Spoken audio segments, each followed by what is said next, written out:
बिस्मिल्लाहिर्रहमानिर्रहीम। अस्सलाम वालेकुम students, how are you? Okay, बिस्मिल्लाहिर्रहमानिर्रहीम। बेटा हमारा एक्सरसाइज 7C है। This is from Oxford maths 2 और इसमें हमारा जो टॉपिक चल रहा है दैट इज़ इनवर्स प्रोपोर्शन। ठीक है जी। तो इनवर्स प्रोपोर्शन में जो क्वेश्चन नंबर 9 देखिएगा प्लीज़। ये आपके पास बेटा आ रहा है कि if B is inversely proportional to A and B is equal to 3.5 when A is equal to 2 find the value of B when A is equal to 1.5। जब क्वेश्चन लिखे होते हैं बेटा प्लीज इसको केयरफुली लिखा करें। ठीक है, तो यहाँ पे देखें, ये लिखा हुआ है if B is inversely proportional to A. तो यहाँ से आप स्टार्ट करें कि given that B varies as 1/a। जब ये इनवर्सली की बात करता है तो हमने यहाँ से स्टार्ट करना होता है। जब डायरेक्टली की बात होती है that is B varies as A होता है। ठीक है जी। अगर वो डायरेक्ट यूज नहीं भी कर रहा, अगर वो वर्ड यूज कर रहा है कि बी वेरीज एज ए या एक्स वेरीज एज वाई, इसका मतलब वो डायरेक्टली की ही बात कर रहा है। आप बेटा क्या लिखेंगे, बी इज इक्वल टू के ओवर ए। ठीक हो गया। अब ये आपके पास के क्या होता है, आपके पास कांस्टेंट ऑफ प्रोपोर्शन है जी। अब हमारे पास क्या आ रहा है यहाँ पे कि if B is equal to 3.5 when A is equal to 2, यानी कि बी की वैल्यू बेटा उसने क्या दी हुई है 3.5 और ए की वैल्यू क्या दी हुई है 2। तो इसको यूज करके हमने के की वैल्यू निकालनी है। सबसे पहले आपने ये करना है, B is equal to 3.5 is equal to k upon 2। अब ये बहुत इंपॉर्टेंट स्टेप्स होता है जहाँ पे बच्चे मिस्टेक करते हैं बेटा। यहाँ पे देखें डिवाइड हो रहा है, डिवाइड होने के बाद इधर जाके क्या हो जाएगा, वो मल्टीप्लाई होगा। तो अब इसको यूं भी आप समझ सकते हैं, ये 2 कैंसिल करना है ना आपने, तो 2 को आप इधर भी मल्टीप्लाई कर दें और 2 को आप इधर भी मल्टीप्लाई कर देंगे। यहाँ से 2 से 2 कैंसिल आउट हो जाएगा। तो जब 3.5 को 2 से मल्टीप्लाई करेंगे तो दैट के इज इक्वल टू 7। और फिर जब के की वैल्यू आती है तो आपने इसको इसमें पुट करना है, तो that will be B is equal to 7 upon A. अच्छा, अब this is known as relation, इसको हम रिलेशन कहते हैं। इसको बेटा क्या कहते हैं, और क्या कहते हैं, इक्वेशन कहते हैं, इसको लॉ भी कहते हैं। वेरी गुड, ठीक है। अच्छा, अब फार्मूला भी कहते हैं, या यहाँ पे वो कह सकता है कि बी इन टर्म्स ऑफ ए। किसी क्वेश्चन में अगर वो नहीं भी कह रहा तो फिर भी आपने ये लिखना है, क्योंकि बहुत बच्चे नहीं लिखते, बहुत बच्चे सिर्फ के तक छोड़ देते हैं। जब वो रिलेशन वगैरह पूछेगा तो आपको पूरा लिखना है। अब इससे फायदा क्या होगा, नेक्स्ट स्टेप बेटा आपके पास क्या आ रहा है कि हमारे पास क्वेश्चन है find the value of B when A is equal to 1.4।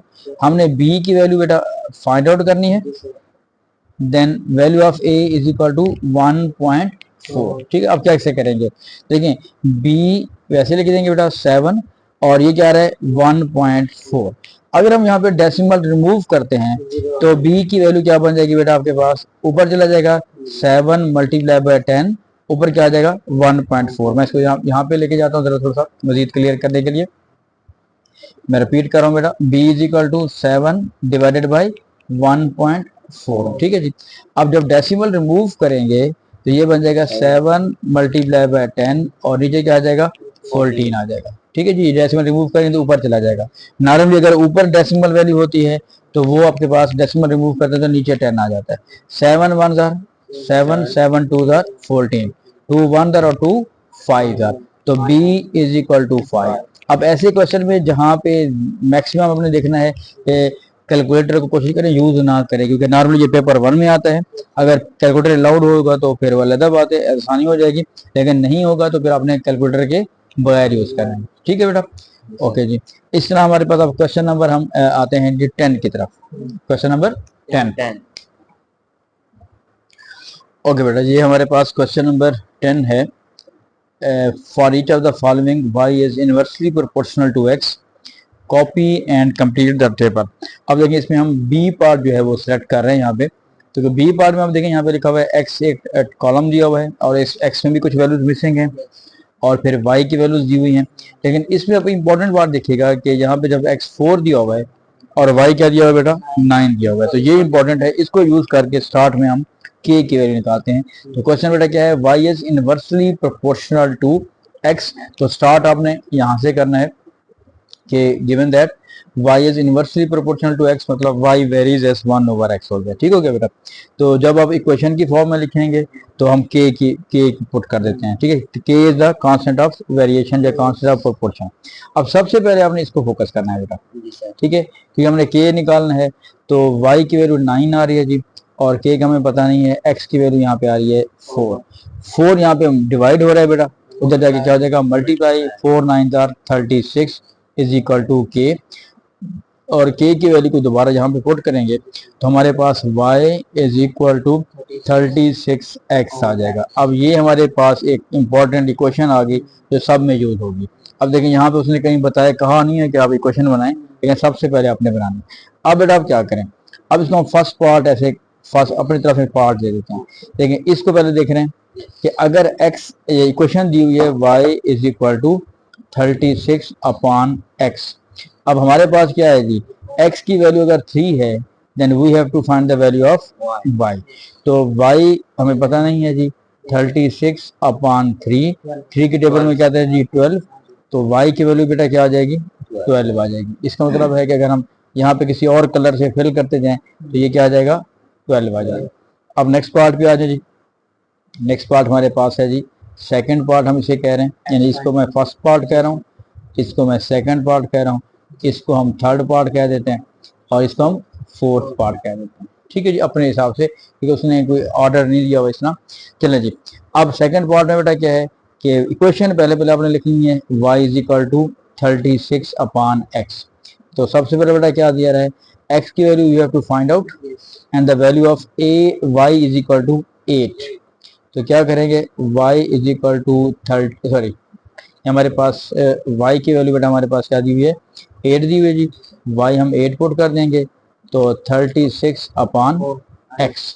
अब इसमें इंपॉर्टेंट बात क्या है, x यहाँ पे डिवाइड हो रहा है, उधर जाके क्या हो जाएगा, तो आप एक स्टेप कर लें, 8x इज इक्वल टू 36, तो x is equal to 36 by 8, 8 4 32 होता है, 4 आंसर नहीं आएगा।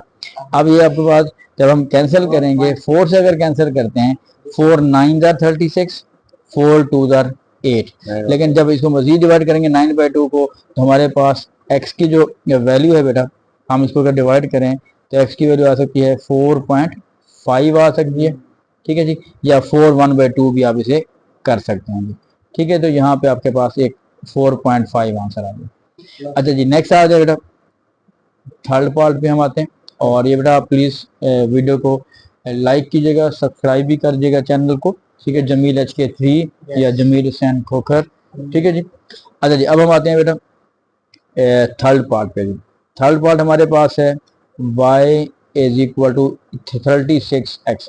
अब देखें ये जो इक्वेशन हमने पहले की थी ये बहुत इंपॉर्टेंट है। अगर आपने इक्वेशन गलत पुट की है या k की वैल्यू गलत निकाली है, सारा का सारा सवाल हमारा गलत हो जाएगा। ठीक है जी, तो तवज्जो के साथ करना है आपने स्टार्ट, और जब आप क्वेश्चन कर रहे हो बेटा इधर उधर भी नहीं देखना, और अपने ऊपर भी बिलीव करना है। बहुत आप कुछ और कर रहे होते हैं, हमसाई या हमसाया कुछ और कर रहा होता है, उसका देखते हैं, खुद अपने सवाल का बेड़ा गर्क कर रखते हैं।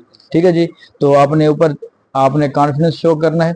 ओके जी, y अब हम थर्ड पार्ट में हैं बेटा, तो इसका मतलब है इस थर्ड पार्ट में x की वैल्यू हमने फाइंड आउट करनी है, और value of y is equal to 2.5। तो y की वैल्यू बेटा 2.5 हो गई, ये 36 अपॉन x, बिल्कुल सेम वही कॉन्सेप्ट, x डिवाइड हो रहा है, उधर जाके क्या हो जाएगा मल्टीप्लाई, तो that will be 2.5x is equal to 36। हमने x की वैल्यू बेटा निकालनी है, तो that will be 36 divided by 2.5। अब इसको डेसिमल अगर हम रिमूव करते हैं तो ये 36 ओवर 25 हो जाएगा बेटा, ऊपर चला जाएगा 10, क्योंकि डेसिमल रिमूव करेंगे ऊपर 10 आ जाएगा। अब 5 से अगर कैंसिल कर दें, 5 5 25, 5 2 10। अब देखें ये हमारे पास बन गया, मजीद कैंसिल नहीं होता, 36 2 बन जाएगा बेटा 72 अपॉन 5। ठीक है जी, तो अगर हम इसको डिवाइड करते हैं तो 14 5 होता है 70, तो 14 2/5 भी लिख सकते हैं इसको। अगर आप डिवाइड करते हैं तो 14.4 भी इसका आंसर आ सकता है। ठीक है जी, तो क्योंकि यहाँ पे डेसिमल में उसने कुछ क्वेश्चन दिए हुए हैं, तो डेसिमल में भी इसका आप आंसर दे सकते हैं जी। अब आ जाए लास्ट पार्ट में, तो लास्ट पार्ट में यहाँ पे कर लेता हूँ ताकि हमारे पास स्पेस आ जाएगी। ठीक है जी, अब लास्ट पार्ट में क्या आ रहा है देखें, फिर क्वेश्चन वही हमारे पास है y is equal to 36 upon x। Now the value of x is equal to 25 and the value of y we have to find out. ठीक है जी, इसको मैं थोड़ा सा इसको अरेज कर देता हूँ। ठीक है बेटा, अच्छा जी, अब क्या होगा, y इज इक्वल, अब यहाँ पे ख्याल रखना है ये 2.5 लिखा हुआ है और ये 25 लिखा हुआ है, इसमें भी बात बच्चे जो है ना क्वेश्चन लिखते हुए भी कंफ्यूज कर जाते हैं। हाँ जी, दैट विल बी 36 सॉरी हमारे यहाँ 36 और y की वैल्यू कितना आ रही है जी 25 आ रही है। अब देखें ये कैंसिल आउट नहीं हो रहा, लेकिन क्योंकि ये ऊपर डेसिमल्स में है या फ्रैक्शन में कर दें, इम्प्रॉपर फ्रैक्शन है बेटा। 36 को अगर हम 25 से डिवाइड करते हैं, 25 अंदर 25 हो जाएगा, ये 11 हो जाएगा। ठीक है, तो अगर हम इसमें पॉइंट लगाते हैं सपोज ये 10 बन जाएगा, 25 4 100 आ जाएगा, फिर 10 लगाएंगे फिर 0 आ जाएगा बेटा इतना। ठीक है जी, फिर 4 हो जाएगा तो फिर 10 आ जाएगा। तो इसको हम फ्रैक्शन में भी कर सकते हैं, लेकिन क्योंकि फिर रिपीट कर रहा हूँ, जो क्वेश्चन है उसमें डेसिमल इन्वॉल्व है, तो आप इस डेसिमल को अप्लाई कर सकते हैं 1.44, ये आपका आंसर आ जाएगा। अच्छा, अब आप जब बुक में देखेंगे तो बुक में लाजमी नहीं कि इसी तरतीब से आंसर लिखे हों जिस तरतीब से हमने आंसर निकालना है, लेकिन आपने इसको यूं मैच कर लेना है कि क्या हमारे पास 12 उसमें आंसर आ रहा है, या 4.5 आ रहा है, 14.4 आ रहा है, या 1.44 आ रहा है कि नहीं आ रहा। बुक में शायद उसने यूं किया है कि ऊपर वाले पार्ट को जो एक्स वाली वैल्यू थी को 1 2 रख दिया और वाई वाले को उसने इस तरह 3 और 4 कर दिया था, उसको फिर जरा मैच कर लीजिएगा आंसर को। ठीक है बेटा, क्लियर है बेटा। चलें जी, नेक्स्ट क्वेश्चन की तरफ चलते हैं।